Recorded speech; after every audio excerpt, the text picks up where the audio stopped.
In no other way can I describe the journey from the river Iro to the border of Tibet. About 1,100 miles through the snowy steppes, over mountains and across deserts we traveled in 48 days. We hid from the people as we journeyed, made short stops in the most desolate places, fed for whole weeks on nothing but raw, frozen meat in order to avoid attracting attention by the smoke of fires. Whenever we needed to purchase a sheep or a steer for our supply department, we sent out only 2 unarmed men who represented to the natives that they were the workmen of some Russian colonists. We even feared to shoot, although we met a great herd of antelopes numbering as many as 5,000 head. Behind Balir in the lands of the Lama Jasaku Khan, who had inherited his throne as a result of the poisoning of his brother at Urga by order of the living Buddha, we met wandering Russian Tartars who had driven their herds all the way from Altai and Abakan. They welcomed us very cordially, gave us oxen and 36 bricks of tea. Also, they saved us from inevitable destruction, for they told us that at this season it was utterly impossible for horses to make the trip across the Gobi, where there was no grass at all. We must buy camels by exchanging for them our horses and some other of our bartering supplies.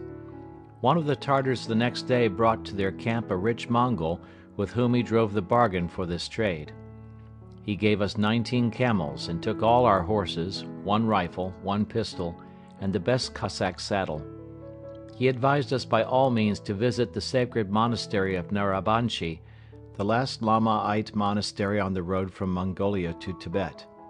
He told us that the holy Hutuktu, the incarnate Buddha, would be greatly offended if we did not visit the monastery and his famous Shrine of Blessings, where all travelers going to Tibet always offered prayers.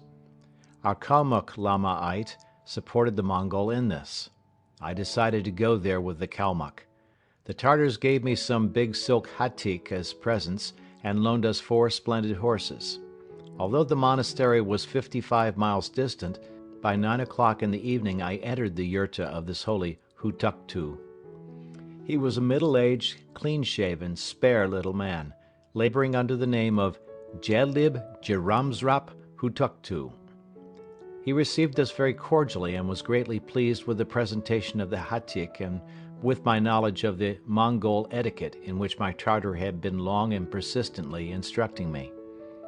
He listened to me most attentively and gave valuable advice about the road, presenting me then with a ring which has since opened for me the doors of all Lamaite monasteries.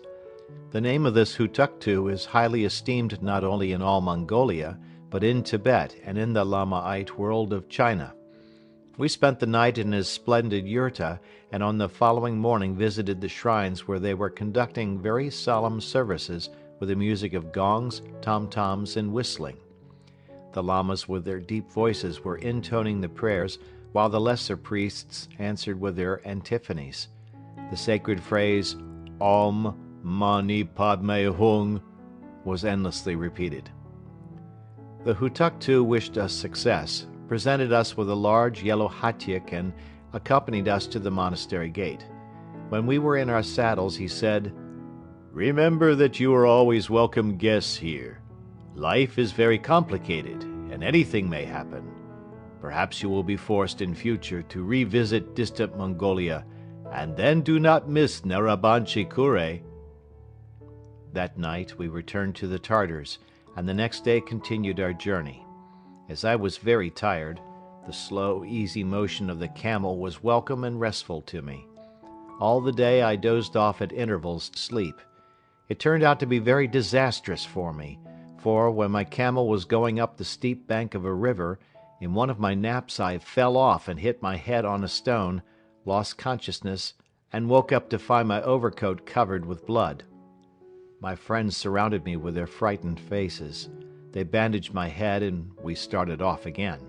I only learned long afterwards from a doctor who examined me that I had cracked my skull as the price of my siesta. We crossed the eastern ranges of the Altai and the Karlik Tag, which are the most oriental sentinels the great Tian Shan system throws out into the regions of the Gobi, and then traversed from the north to the south the entire width of the Kuhu Gobi. Intense cold ruled all this time, and fortunately the frozen sands gave us better speed. Before passing the Kara range, we exchanged our rocking chair steeds for horses, a deal in which the Torguts skinned us badly like the true old clothes men they are. Skirting around these mountains, we entered Kansu. It was a dangerous move, for the Chinese were arresting all refugees, and I feared for my Russian fellow travelers.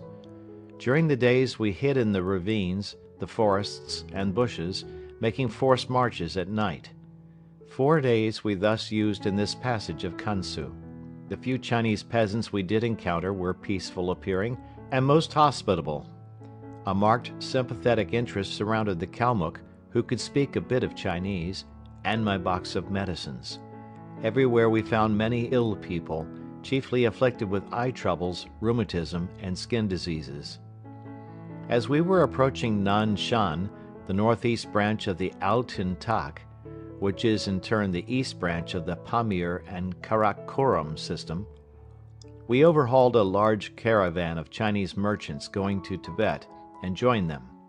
For 3 days we were winding through the endless ravine-like valleys of these mountains and ascending the high passes. But we noticed that the Chinese knew how to pick the easiest routes for caravans over all these difficult places. In a state of semi-consciousness, I made this whole journey toward the large group of swampy lakes feeding the Koku Nor and a whole network of large rivers. From fatigue and constant nervous strain, probably helped by the blow on my head, I began suffering from sharp attacks of chills and fever, burning up at times and then chattering so with my teeth that I frightened my horse, who several times threw me from the saddle. I raved, cried out at times, and even wept.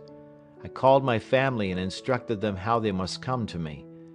I remember, as though through a dream, how I was taken from the horse by my companions, laid on the ground, supplied with Chinese brandy, and, when I recovered a little, how they said to me, "The Chinese merchants are heading for the west and we must travel south." "No, to the north," I replied very sharply. "But no, to the south," my companions assured me. "God and the devil!"